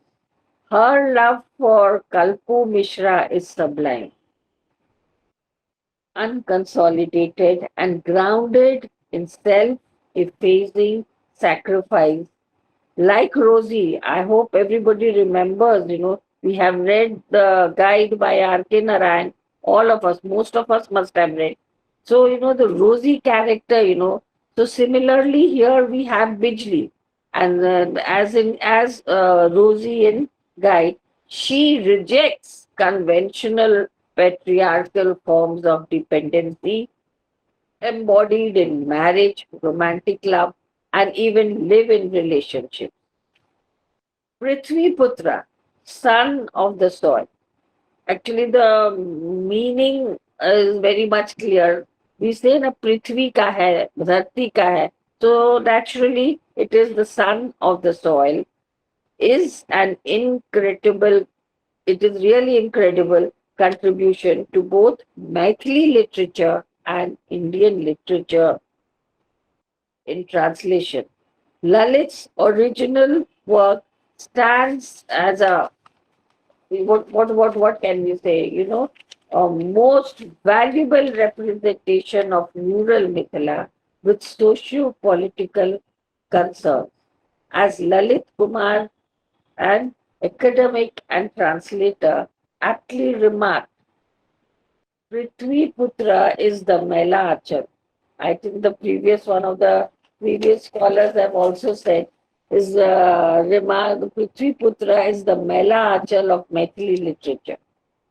This gripping tale comes to life again in the nuanced English translation and which is made available to us by again I would like to take the name of Yugeshwar, because we would not have read this book. It would not have been known to us also if you would not have translated it. And you have done really a very commendable job, makes the rich literary and cultural experience accessible to a wider readership. This book deserves attention from academicians, translators, scholars, students, and general readers interested in regional literature, subaltern studies, translation studies, Dalit narratives, feminist studies, and Indian rural life. It is indeed a gift from Maithili literature to the world. Now there are there are few more issues. If it has to come out, in this original form, I think we have a number of books which should be unearthed, as Yugeshwar Sah has unearthed one of the books, because when this land is marked by great scholars and great people, who were the enlightened people, and we have not only the Indians, the foreigners also coming down to Mithila to conduct their research. So once again, I think we are all running out of time and it's getting quite late. We need to have more and more discussions, Yogeshwar, because today I feel that I'm incomplete and I would like to speak more on it. So this book needs to be discussed, and I would like to motivate each and every person, the scholar or the researcher, to come to research on various classics which are present in Mithila, to research on it. It is available in the library, Raj library, and all very old texts of the king's time and all that are available. If students are interested, they should just bring it out and spread it out over the world. And that is only possible if it is translated into English. So I really would like to promote the literature, because all these years I've remained in Mithila, and I feel that it would be a gift from my side. So Yugeshwar Sah has taken the first step. So finally, I would like to conclude and congratulate, a lot of blessings and congratulations, Yugeshwar Sah. May you continue to translate more and more texts from Mithila. So finally, so I can see Shailja also, she was there, and a number of people whom I know and I would like to talk with more. We should have more healthy discussion again and again on this particular book and more books. So motivate all your scholars and the teachers also who want to do. Like I would like to do more research because I'm still not out with it. But besides the administrative work, I think we should continue, unearthing such books, taking the help of many people. So thank you, Yogeshwar, for thing, and thank you for all of you who have given a patient hearing to what I said in a few lines. So, Tripti, thank you very much. It was nice seeing you and giving introduction of all the teachers. So, you've done it very well. And Yogeshwar Sah, finally, thank you. And I think we come towards the conclusion of it. It was wonderful listening to all the people, their views and all. We should have more and more discussion. Okay. This is only the beginning, the part one. Okay. So Yogeshwar Sah, so thank you for it. Thank you, ma'am. Thank you so much. Thank you. Thank you so much, ma'am. Your insightful analysis has added new dimensions to our understanding. So it's really a great pleasure for we all. So as we have already 9:33, so I think we should conclude here. So as it's the close of this intellectually enriching evening, it's time to express our sincere gratitude to everyone. Contribution have made today's program a grand success. So for this, I now invite Ms. Rajnandani, GRF Scholar, Central University of South Bihar, to deliver the vote of thanks. A very good evening to all of you present here. It's my privilege and honor to propose the vote of thanks on this wonderful occasion of the book discussion on Prithvi Putra, son of the soil. Before this, I want to express some word on this novel. As a researcher and reader of Prithvi Putra, one of the character who has stayed with me is Bisley. And Satyendra sir or Punita ma'am have already talked about this character. That sir has talked about it. That survival and self-identity. What makes her remarkable is that she is far ahead of her time, and in a society that is which is governed by rigid patriarchal norms, Bisley refuses to define herself through either by her husband or lover. She chooses neither dependence or submission. Instead, she asserts her individuality and makes her decision by her own terms. To me, Bisley is not merely a rebellious character. She is a symbol of courage, dignity, and selfhood. Her refusal to accept prescribed role challenges patriarchal authority and remind us that women's identity need not to be validated through their male partner. In this sense, she emerges as one of the boldest character. Now I would like to express my gratitude to all the speakers present over here. First of all, I express my heartfelt gratitude to our respected chairperson, Professor Punita Jha ma'am, who gracefully presiding over today's session and enriching it with her thoughtful presence. She talked about Bisley as the most powerful character, and her love for Kalpu is sublime and very well compared with Bisley with Rosie. And then I extend my sincere gratitude to our chief guest, Mr. Atul Kumar Thakur, for sparing his valuable time and inspiring us with such insightful words, emphasizing that 1960 as a revolutionary year, and it's a time to get. It's time to give new momentum to the Mathli novels. Then I express my heartfelt gratitude to Dr. Lalit, whose illuminating address deepened our understanding of the novel, how he talked about the Bikowa Viva and all.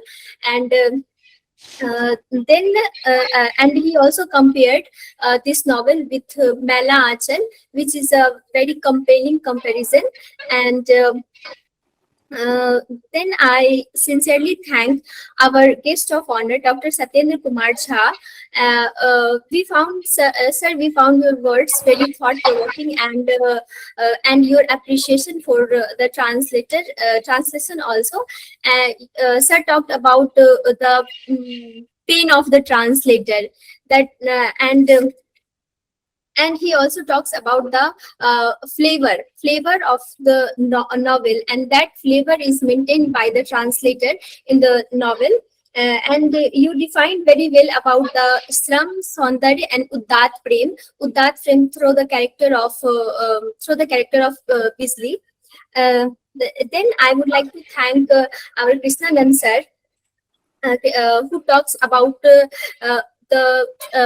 importance of translation, importance of translation of this work and all the other works also, and how translation is a precondition in the survival of the world, and translator is the creative genius.